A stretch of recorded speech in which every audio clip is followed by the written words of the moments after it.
Hello, everyone, and welcome to the first of a series of 3 sessions around career transitions for alumni. During this first session, we're going to be talking about a very important topic, which is assessing your career preferences. Career transitions can feel scary, they can feel confusing, and starting by reflecting inward is a really wonderful way to try to minimize any feelings of chaos or confusion so that you can navigate your process of transition in a more strategic and streamlined way. So, with that, my name is Laura Maltz. I'm one of the Associate Directors of Advising and Programs at Beyond Barnard, and really excited to be here today to walk us through session 1 of the series.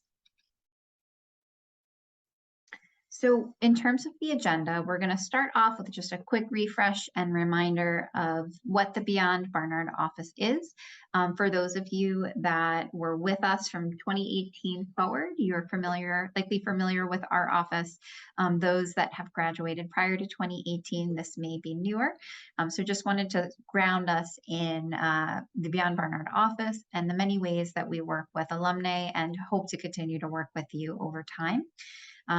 And from there, we're going to dive into some introductions and our main activity for today, which will be mind mapping. Mind mapping, and we'll do a little bit of a deep dive momentarily, is a process where you take what can feel like disparate ideas, thoughts, beliefs, opinions, preferences, and it starts to put some order to the chaos. So it allows us to get things down on paper and to really brainstorm in a way where we're not filtering ourselves, which can be so easy to do.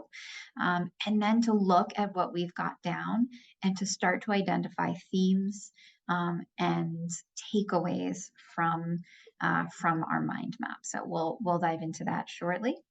We're going to do 2 rounds. One round, I'm calling it Exploring Your Yeses, where we walk through things that you like, things that you enjoy, things that energize you. And then equally as important, we're going to walk through your no's. So the things that you've learned from the previous work environments that you've been in that you're not looking for as you go forward. And often there's just as much, if not more, to learn from those experiences as the super positive ones. Finally, we'll end with next steps and a Q&A in terms of concrete actionable items that you can take away from today's session to carry your process forward.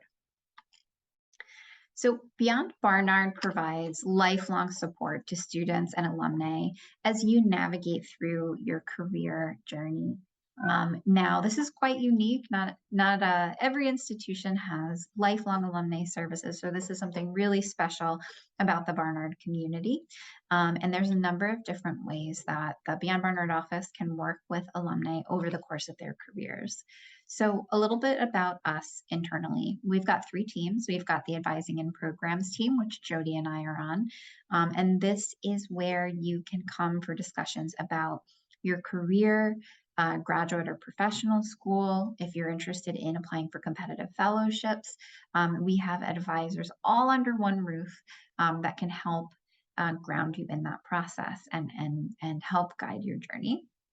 Our partnerships and employer relations team is a team that is working around the clock to build new relationships with employers, with recruiters, with programs, all around the world that Barnard students and alumni may want to engage with. And all of that work results in opportunities for recruitment, for a variety of events where employers and alumni come to campus to connect with the community, and much more. And then we've got our awesome communications and operations team, which anything you see from us on social media, our first destination survey, which is where we find out where our graduates are headed right after graduation, our strategic planning, our annual reports, and also our ability to make strategic decisions using our data is all managed by our communications and operations team. So in terms of how we can work with you going forward, there's a few different ways. So first is we'd love to directly support you through advising. So alumni have access to Beyond Barnard advising services for life. So when we wind down today, I'll share up on the screen some links on how you can make an appointment to meet with us. And we also have our job board handshake, where there are lots of great opportunities that are posted all the time for the community to apply to. We also really look forward to engaging you in a variety of ways that you can give back and reconnect to support current Barnard students and fellow alumni. So we have a variety of volunteering and mentoring opportunities. We hold panels that we may reach out to you to speak on different industries and careers. We always invite you, if your company is hiring, to post that opportunity to our job board for students and alumni to see and apply to. So lots and lots of ways which will stay connected. All right, with that, we're going to do some quick introductions. We will probably pause the video recording here, and we will go ahead and pick back up once we get into our mind mapping activity.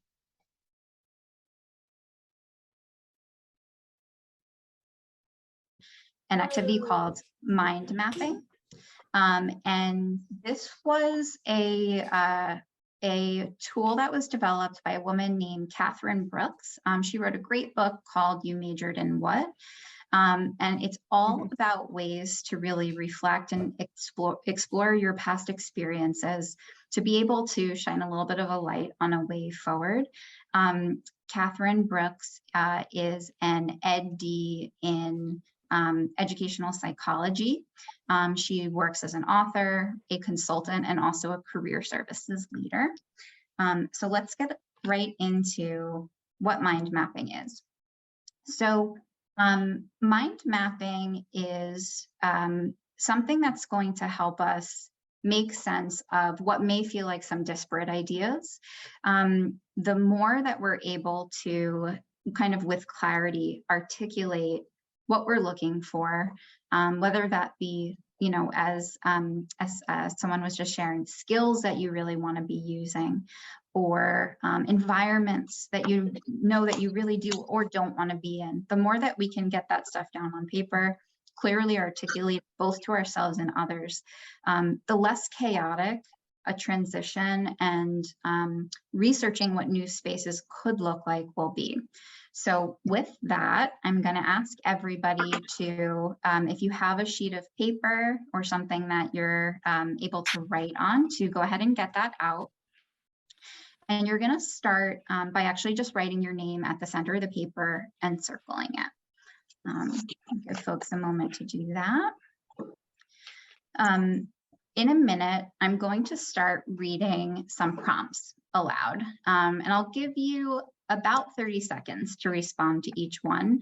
I want to encourage you to, this is supposed to be sort of a little bit more like a quick paced activity. So think about, you know, what are some of the first things that come to mind as you hear the questions that I'm asking. And you're going to write down your response to the prompt in the form of a couple of short words or short phrases. You can write them anywhere on the paper. You don't have to answer every prompt if you don't if one doesn't resonate with you. If you can't think of something, that's totally fine. If you think of more than one response to a prompt, that's fine as well. You can write down more than one answer. So that's what we're going to do. And as you're writing your responses on the paper, you're just going to circle each one. Any questions about the instructions for the first part of this activity?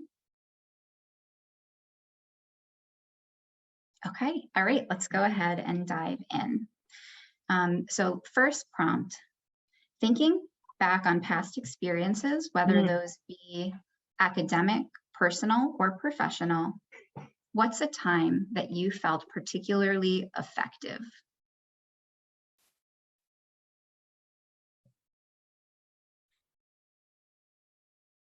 Oh.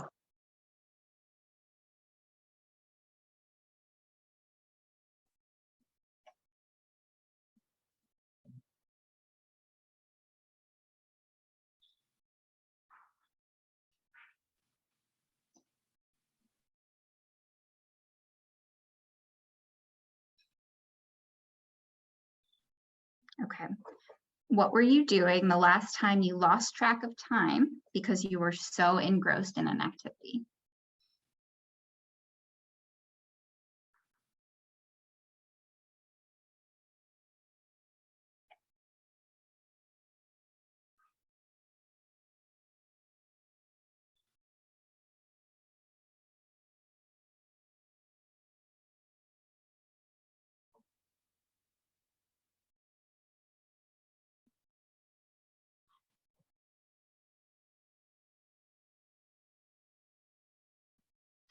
What's something that you've received positive feedback or a compliment on?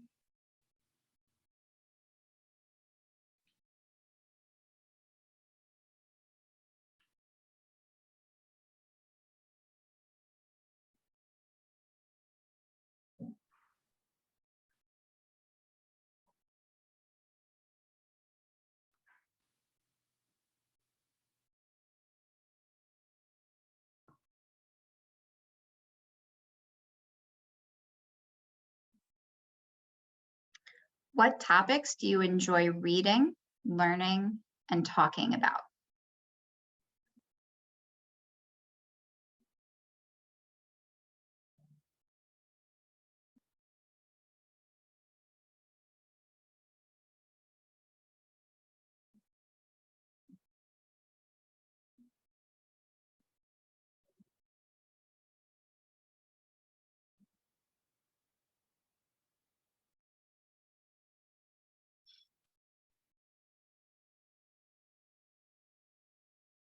What's something that energizes you?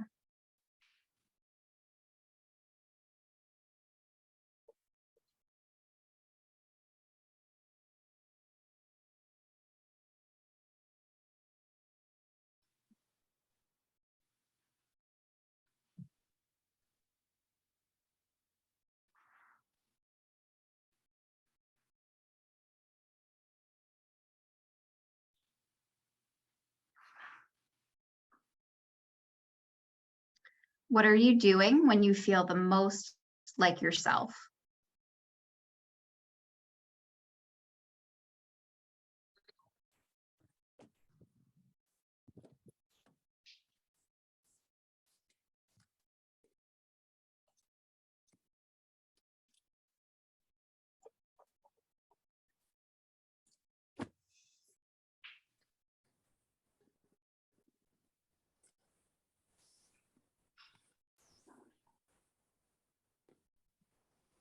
What's a dream that you've had, but you haven't pursued it because it didn't feel realistic?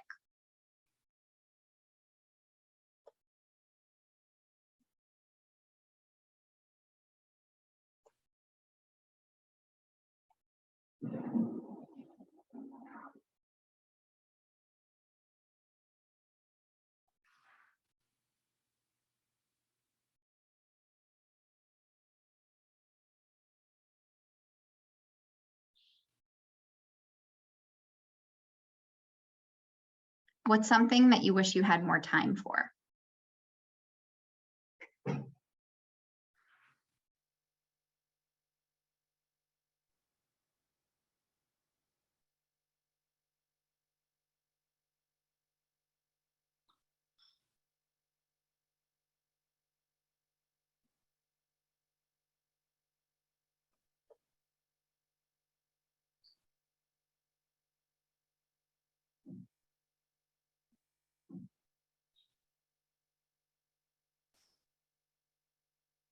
Okay, and then last one, what's a skill or skills that you most like using?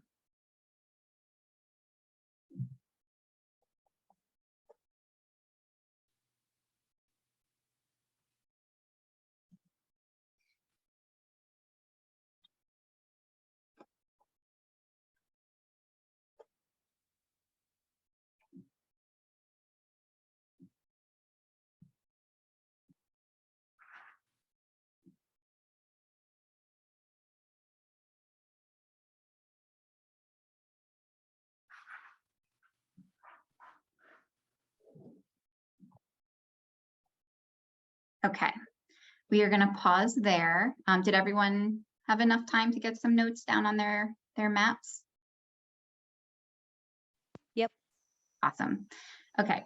So the next thing that we're going to do is we're going to start to identify some themes. So we're going to open up the breakout rooms again, and we're going to attempt to have y'all in groups of 2. There may be a couple rooms that have 3.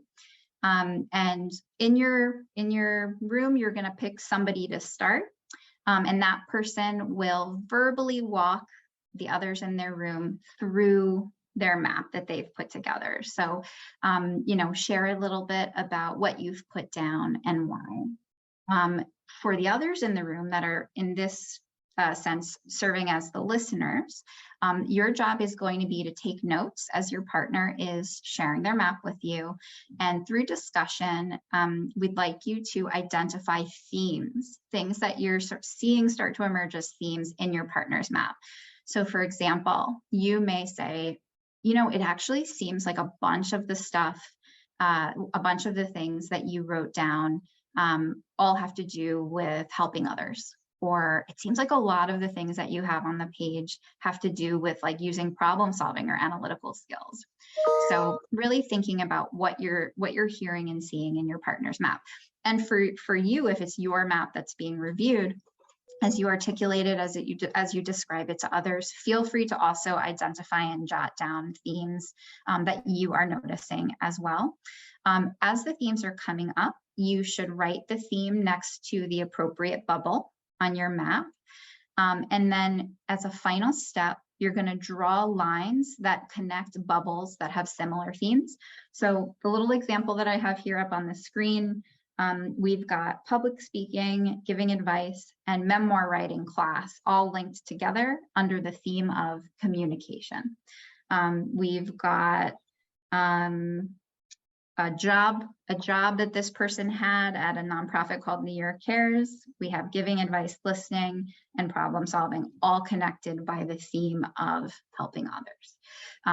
So that's sort of the next stage of this process, is to share your maps and identify themes. Once you're done with the first person, you're going to go ahead and switch roles.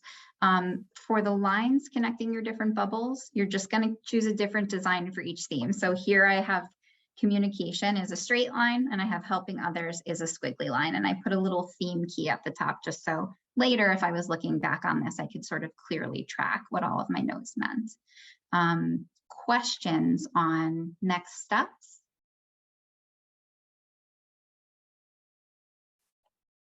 Okay. All right, Joe, do you want to get us back into breakouts? If anybody has trouble joining a room, just stay in the main space. We will figure it out together. On page 1, you're going to see a list of themes around skills, interests, and values. So as you're doing the second mind mapping activity at home, please feel free to use that in the process. We also have a Venn diagram. So when we think about jobs that are a good fit for us, it's usually jobs that fall at the intersection of 3 things. Skills that we like to use, meaning a job function that we enjoy. Our interests, so that we're focusing on topics, subjects, missions, issues that we care about, and that we're in an environment that aligns with our values. So one of the things that you can do as a next step is to start to take some of the themes and even the individual prompt responses from your mind map and to start to fill in some of these areas. So which of the things that you identified as important to you is a skill that you'd like to use? Which of them is a topic that you feel really passionately about? Free, I think you said social justice. So that might be like an interest, topic, or mission that you want to make sure is a component of the work that you do as you go forward. And then thinking about values or environment. So this could be anything from good work-life balance, a reasonable salary, a place where I'm recognized for my accomplishments, and so many more. So take a look at the themes list, and you're going to use that to start to fill out these bubbles. Now, in terms of what comes next after today's session, because I know we just have a few minutes left, the first part is writing. So think about getting all of that content into the Venn diagram and then start to get ideas down on paper. So are there careers that you've thought about that allows you to use the skills that you love. It allows you to focus on the topics or the subjects or missions that you care about, but there are some values-based or logistical things that maybe don't make it a good fit. Are there environments that you just love to be in, but maybe the job function that you'd be able to move into based on your qualifications there is actually not your passion, or it's not a good alignment, or the level is not going to work for you. So really just starting to fill in that diagram and thinking about job ideas that meet some of your criteria or all of your criteria. After that, and in that process, I want to encourage you to try to just pause your no's. So, oh, I can't do this because, so I'm not going to write it down.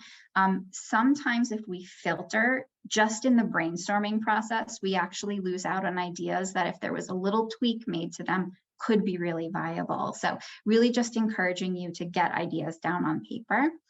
And also thinking about, are you at the precipice of a career shift or a career change? So a career shift would be, maybe there's a new opportunity in my industry, but I'm in the wrong job function, or maybe it's a bigger change than that. So starting to think about, you know, what do I need to be in a place that I want to be? Is it something bigger? Is it actually just an adjustment of a couple of key factors? And then we want you to bring all of these thoughts, ideas, and notes into discussion with others. So that would be connecting with other alumni in the community, maybe somebody that you met today. It might mean speaking with friends, former colleagues, former supervisors, current colleagues, and talking through and even learning from people more about the jobs that they're doing. So that you can figure out if what they do aligns with what you've identified as the stuff that you need to be happy. Jody is going to do a deep dive into researching new careers and ideas in the next session. So this is just like a little bit of like a lead off, but there's going to be a whole session on like, how do I connect the stuff I have down on paper to actual roles and industries and organizations out there. So more to come there. And then please feel free to schedule an appointment with a Beyond Barnard advisor. You have services with us for life. I know this was a big group event with a lot of people. It was very fast, but we're hoping today is just a foundation for continued discussion. So please do connect with us so we could do a deep dive into where you individually are at right now and what helpful next steps would be. I also just want to very quickly mention in the last minute that we have that Beyond Barnard does offer some formal assessments. So we have assessment around interests. We have Myers-Briggs as a personality assessment. We do skills and values-based assessments. So the first step would really just be to schedule an appointment with a Beyond Barnard advisor. Thank you. Jody has just shared how to schedule, the scheduling link in the chat. And we'll talk through with you where you're at and be able to really determine through that discussion if this assessment would be valuable, and if so, which one. All right, so next steps, set up an appointment if you'd like to meet with us. And we have part 2 and 3 of the event series that are coming up. So the next session will be on researching new industries, employers, and roles. So if you're not already scheduled for that, register. I do think actually a lot of folks already are. And just want to acknowledge it's 1 o'clock, so if folks have to hop off, you're welcome to. Jody and I will hang out for another couple of minutes just to answer any final questions. But a big thank you to everyone for starting the process with us today. Thank you so much, Laura. There's actually a very good question that someone asked in a direct message. So I want to bring that to the larger group. Someone said, would it be better to schedule the advisory appointment between now and the next session, or better to wait until after the series? What do you say, Laura? Yeah, so I would say it depends on where you're at in your process. So assessment is, in a perfect world, we could do this in a linear fashion, right? Where we could take time, we could reflect, we could figure out where we want to be, and then we can move into pursuing it. I think the reality is people are probably in the midst of job searches right now. Maybe you're also trying to figure out what you want to do. You know, if you can get an appointment before next session, go for it. There sometimes can be a little bit of a wait time. So I would say don't miss next session just because you haven't had the chance to meet with us yet, if that's helpful.